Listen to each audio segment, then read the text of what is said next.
c'est Carla. Bonjour, c'est Alison. Nous vous présentons le journal d'une maman. Bonjour, je suis très heureuse de vous retrouver aujourd'hui pour une nouvelle émission du Journal d'une maman. Alors vous voyez, le studio est très bien décoré aujourd'hui et nous avons l'honneur de recevoir Monsieur Guillaume Sicard. Bonjour Guillaume. Bonjour.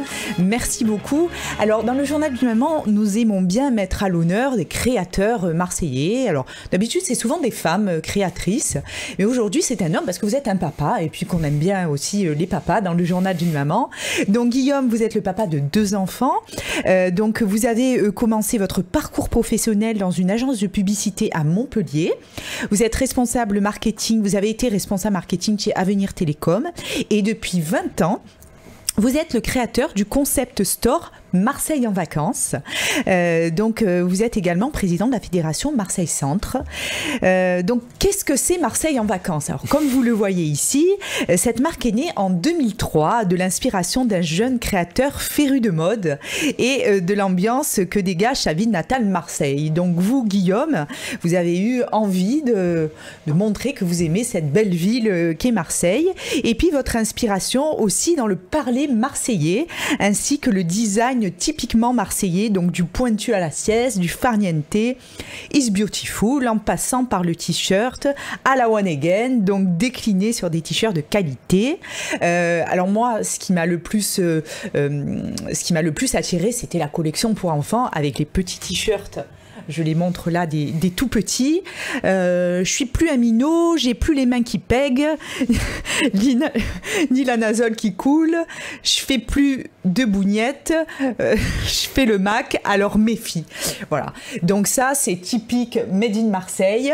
Et c'est vrai que la collection enfant, elle est juste superbe. Alors, les auditeurs peuvent retrouver toutes vos collections sur votre site internet ou sur votre compte Instagram Marseille en vacances.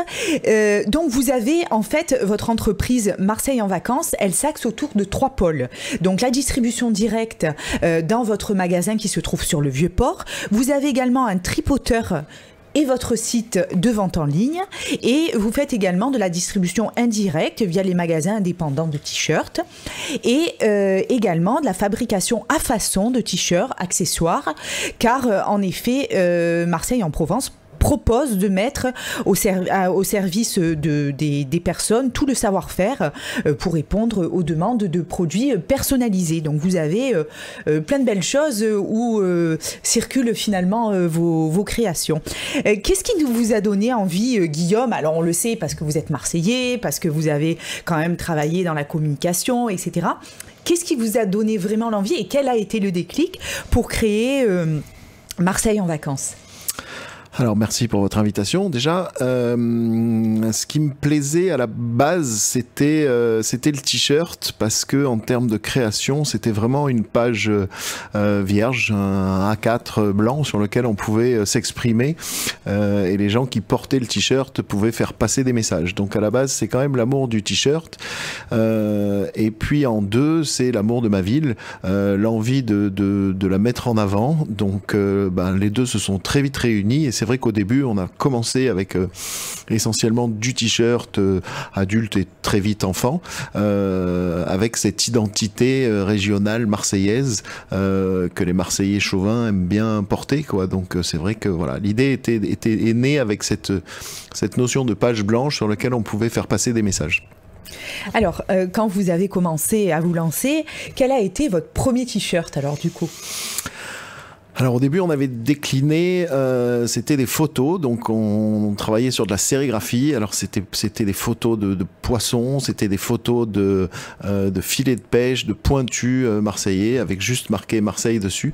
Et très vite, je crois que le premier t-shirt entre guillemets à message qu'on a fait, c'est un Quesaco qui était marqué sur le t-shirt avec des sérigraphies orange sur des t-shirts kaki, donc c'était assez sympa. Et puis petit à petit, après, on a vite installé le magasin Marseille en vacances. On était sur le port, on est en face d'une station de taxi avec que des Marseillais. Donc après, on a étant Marseillais aussi, on connaît les expressions, on en entendait des nouvelles dans la rue, donc ça nous inspirait. Et puis voilà, petit à petit, on a commencé à développer d'autres produits que le t-shirt, avec notamment beaucoup de déco, donc on fait des vides-poches, on fait des coussins, on fait pas mal de choses qu'on décline. En fait, le principe, c'est d'avoir une création qu'on décline sur nos produits. Donc en fait, quand vous venez au magasin, vous choisissez une skyline marseillaise, une accroche à la One Again, petite nénette, et puis vous choisissez le support sur lequel on va l'imprimer. Donc ça peut être un tote bag, un vide-poche, un t-shirt, un body bébé, un bavoir, et ça se fait de manière instantanée. Du coup, les clients et les clientes peuvent choisir exactement le support et leur création. Alors, est-ce que vos machines se trouvent au sein de votre magasin dans le Vieux-Port? Vous avez un atelier à part pour ce qui est du petit concept, enfin du concept de Marseille en vacances, les machines sont dans le magasin, ce qui permet d'avoir une rapidité. C'est du transfert sérigraphique, donc ça tient bien. Ça fait 20 ans qu'on travaille avec les mêmes fournisseurs français, bien évidemment. Et du coup, ça se fait instantanément en magasin. Après, vous avez parlé de redistribution ou de partenariat qu'on peut faire avec des hôtels ou des entreprises. Là, par contre, l'atelier est toujours à Marseille, mais pas dans nos locaux. D'accord, parce que vous faites un grand nombre. Oui, voilà. Après, quand il faut faire 300 pièces, forcément, c'est plus en magasin qu'on le fait. Alors, qui choisit les couleurs, par exemple, si on prend le petit sac à dos? Qui choisit les couleurs? Qui choisit d'écrire pitchounette fragile dessus? D'où viennent toutes ces idées? Alors moi je suis bien équipé, je suis bien entouré, pardon. J'ai deux collaboratrices qui sont au magasin, avec qui on brainstorm en permanence sur savoir qu'est-ce qui va marcher, sur quel produit. Après on a quand même, comme vous l'avez dit, 20 ans d'expérience, donc on commence un peu à savoir quels sont les comportement d'achat, ce que les gens aiment. On a deux types de clientèle. On a les premiers, qui sont, on va dire, mes préférés, c'est les Marseillais, qui eux aiment bien offrir un petit sac pitchounette à leur petite fille ou à leur petite nièce ou leur fille.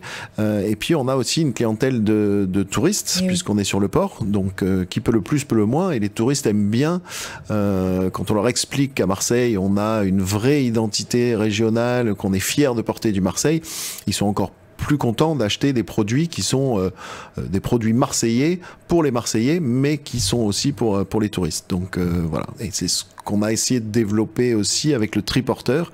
Donc le triporteur, c'est un petit Piaggio AP, pas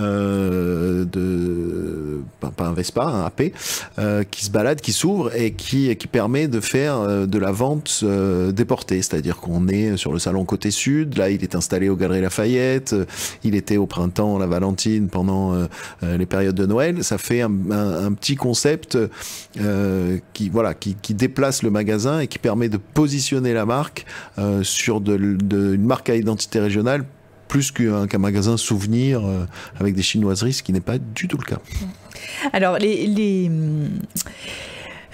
personnes qui s'arrêtent sur le Vieux-Port, enfin les vacanciers, les tourismes, alors on en voit beaucoup. Quel est le produit phare que vous vendez le plus aux touristes qui s'arrêtent chez vous?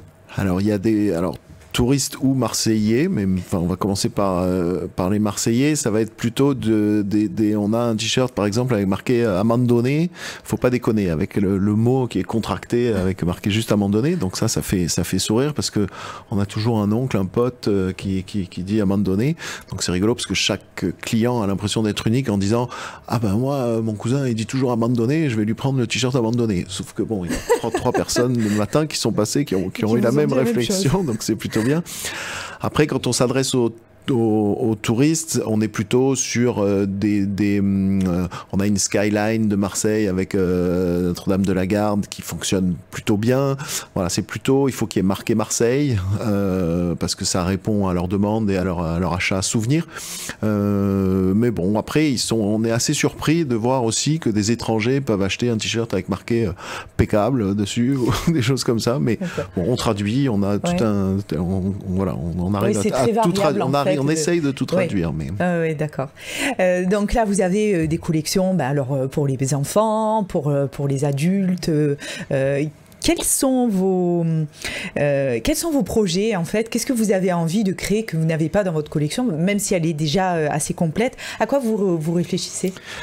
Alors, ce qu'on essaie de faire le plus en ce moment, c'est de travailler sur la déco, parce que Il y a des gens qui aiment bien ce qu'on fait, mais qui vont peut-être pas l'afficher sur un t-shirt ou des choses comme ça.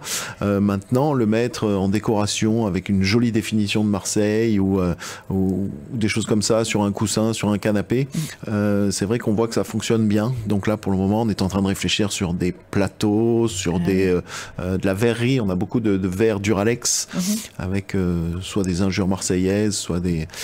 Et là, je vous donne une petite exclusivité, on va faire un petit éventail avec marqué Quai Cagnard dessus, donc qui arrive direct d'Espagne. Super. Non, c'est de bonnes idées et ce qui nous fait plaisir, c'est que c'est made in Marseille et que voilà, on n'en a pas beaucoup de personnes voilà qui reproduisent Marseille sous différentes formes et enfin moi qui suis marseillaise, ça me touche beaucoup parce que c'est vrai que alors c'est des mots, c'est des expressions qui se perdent. Moi j'entendais ça quand j'étais petite, vers mon école, dans le 5e arrondissement, mais c'est des vraies pures souches, des expressions pures souches marseillaises. Alors c'est vrai que ça se perd un peu quand même, parce que même nous on parle plus trop de cette manière. Alors c'est un peu l'idée, c'est d'essayer de garder un peu ce parler marseillais qui est plutôt sympa quand même. Donc c'est vrai qu'on s'adresse peut-être à une population de ma génération où nous on parlait comme ça, pitchounette, pitchoun, mais quand même, enfin c'est vrai que moi j'ai un t-shirt avec marqué tu me chales, mes enfants savaient pas ce que ça voulait dire. Donc voilà, nous on explique quand même qu'on est les seuls en France à avoir un terme pour expliquer. Alors comment traduire ça? C'est transporter quelqu'un sur un 2 roues à vélo. Il y a que à Marseille où on a tu me chales. Donc c'est plutôt une fierté linguistique. Mais je pensais pas que c'était propre à Marseille tu me chales. Si. Ah oui, d'accord. Si vous l'utilisez à Paris, ils ne comprendront pas. Ils comprennent pas. Non, mais c'est vrai que les Parisiens, même moi j'ai de la famille à Strasbourg, quand ils viennent à Marseille, qu'on leur dit il y avait Dégain, mais c'est qui Dégain? Bien sûr. C'est vrai qu'il y a des choses qu'on emploie encore, mais on se rend compte, oui. Mais alors, chaler, je pensais que tu me chales, je pensais que c'était connu autre part que Marseille. Quoi. Non. Mais bon, mais c'est important de... Voilà, ça fait partie de nos racines. C'est vrai que moi, j'ai 3 filles, c'est des ados, elles comprennent pas trop, voilà, dès qu'on sort des petits trucs, elles savent pas trop ce que ça veut dire. Parce que même dans les écoles, ils parlent plus comme ça maintenant. Ouais. Bon, après, on a fait évoluer le concept. On a des tarpins, on a des choses comme ça. Donc on essaye quand même d'utiliser les mots marseillais nouveaux, mais il y en a pas bien à guerre, comme on dit chez nous. Après, il y a vraiment cette notion de région qui est importante, c'est-à-dire qu'il n'y a pas beaucoup de régions en France où on peut faire du business comme ça. Il y a une vraie fierté marseillaise. Alors je pense que ça peut fonctionner en Corse, je pense que nous on a des confrères en Bretagne, on a des confrères sur la côte basque ou des choses comme ça, mais pas toutes les régions, ou pas toutes les, et encore moins des villes sont fiers de leur ville et de leur identité qu'on peut porter. Après je pense que, bon c'est peut-être pas le jour pour dire ça, mais c'est l'OM qui a quand même donné cette vous allez identité. Plomber l'ambiance, c'est pas possible là. Oui, j'en parle plus. non, oui, vous avez raison, mais je suis tout à fait d'accord. Je veux dire, c'est une ville qui adore son club de foot. En fait, je pense que les vrais Marseillais adorent Marseille. Oui. Et adorent tout ce qui est autour de Marseille, que ce soit le langage, leur équipe de foot, leur quartier. C'est une réalité. Et vous avez raison, je pense que allez, on est une des seules villes en France où on sent vraiment cette ferveur comme ça, en disant on est Marseillais, quoi. Je suis d'accord avec vous sur ça. Oui, c'était tout le concept, c'était de capitaliser sur la marque Marseille et de faire tout un environnement autour de cette ville. Et c'est vrai que pour le moment, ça fait 20 ans qu'on arrive à faire des créations, alors soit par des designs, soit par des supports, enfin des produits différents, mais pour le moment, ça ne s'est pas tari, même si c'est quand même le nerf de la guerre de faire de trouver des nouvelles créations, d'avoir des nouveaux produits, des nouveautés.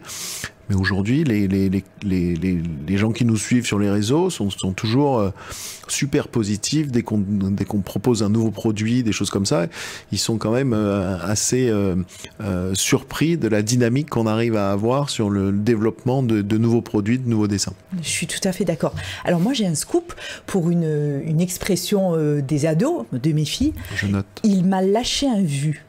Ah oui, bien oui. Vous la connaissez, celle-là? Oui. La chien vu. Oui. Moi, je connaissais pas du tout la chien vu. Ou sinon, il m'a lâché un croc. Ah, ça, je connais pas. Ben, c'est quand quelqu'un mord dans le sandwich. D'accord. Il a lâché un croc. Alors après, ce qu'il faut voir, et ce que j'essaye c'est si c'est du purement marseillais ou pas. C'est-à-dire que... Non, je pense pas. En fait, non. Ben, c'est comme... qu'est-ce que vous m'avez dit tout à l'heure, l'expression... Non, l'expression des jeunes tarpin. maintenant. Tarpin. C'est pas marseillais, ça. Un peu quand même. Ah bon? Ouais. Enfin, ça, c'est pas bien identifié. C'est pas très beau, mais... Je pense pas que... Vous pensez vraiment que ça va être Marseille? Ah, on vérifiera. Ouais. Mais je pense que oui. Ouais, je pensais que c'était un peu un langage maintenant jeune. Oui, lâcher un vu, non. Je pense pas que ça vienne de Marseille, mais c'est des choses que moi, ça veut dire quoi, lâcher un vu? Après, il faut toujours avoir à l'esprit, parce qu'il y a plein de mots dans le parler marseillais, il y a plein d'expressions. Il faut toujours, quand on me propose ou quand j'entends une expression, me dire bon, ok, et maintenant si je la mets sur un t-shirt, est-ce que ça fonctionne? Parce qu'il y a des trucs qui fonctionnent absolument pas, enfin des injures encore plus, mais des choses qu'on n'a pas forcément envie de porter sur soi, quoi. Donc ou de le mettre en déco dans sa cuisine ou dans sa maison. Oui, je comprends. Donc il faut toujours trouver. C'est sûr qu'un t-shirt avec marqué MEF, ça fonctionne, quoi. C'est ça, on est toujours content d'avoir un t-shirt. Je crains des gains, c'est un t-shirt qui fonctionne. C'est des trucs. Un t-shirt avec marqué à la one again, ça fonctionne. Mais il y a des trucs qui fonctionnent pas. On a dit bah non, ok, c'est très drôle, mais tu me chales par exemple, moi j'aime bien, mais ça fonctionne pas très bien en termes de t-shirt parce que pourquoi on va marquer tu me chales sur un t-shirt si ce n'est que c'est drôle parce que c'est un mot marseillais, mais voilà, il y a des mais je peux le comprendre, hein, il y a des expressions qui fonctionnent mieux sur un t-shirt que d'autres. Et je crains des gains, c'est purement marseillais? Ah oui, ça, des gains, ouais. Ça encore, je savais pas. Ça fait partie parce tellement de mon langage. Oui, voilà. Non, mais je savais pas que je crains des gains. Bon, les Parisiens ne comprennent pas. Et non. Qui c'est des gains? Qui c'est des gains? J'avais fait mon premier t-shirt, c'était ça, c'est qui des gains? Oui, non, mais en fait, je vous dis ça, mais en fait, moi, ma famille de Strasbourg, quand je vous ai dit, il y a des gains dans le magasin, on m'avait dit c'est qui des gains? Mais je crains des gains, je pensais que l'expression, elle était plus... Alors, il y a des choses qui sont rentrées dans le langage français, on va dire, la cagole. Nous, on a travaillé un peu sur ça, on a des t-shirts avec marqué Marseillaise mais pas cagole, on a une définition de la cagole qui est sympa. Et là, c'est rentré dans le dictionnaire, on sait ce que c'est que, enfin, les Parisiens commencent à savoir ce que c'est qu'une cagole. Pure Marseille, cagole aussi? Ah ouais, cagole, c'est pure Marseille. Il n'y en a qu'à Marseille. Ah non, il n'y en a pas qu'à Marseille. Ah non, il n'y en a pas qu'à Marseille, non. Mais écoutez, moi, après cette émission, je suis encore plus fière d'être marseillaise. Et écoutez, je trouve votre collection super, les couleurs, les phrases. Enfin, moi, j'ai craqué pour les trucs pour enfants, même si mes filles sont grandes. Et j'invite les auditeurs déjà à se rendre sur votre site Instagram, où on voit pas mal de choses. Marseille en vacances, et également votre site internet, et aussi se rendre au 7 boulevard Bailly de Suffren, dans le premier arrondissement, rue Bailly de Suffren, dans le premier arrondissement de Marseille, pour venir vous rencontrer la boutique. Guillaume, merci beaucoup. Merci à vous. De nous avoir emmené ce vent marseillais sur notre radio marseillaise. Et puis, bon courage. Et puis, gardez à l'esprit cet esprit inventif pour ne jamais perdre le fil. Et encore merci pour toutes ces créations.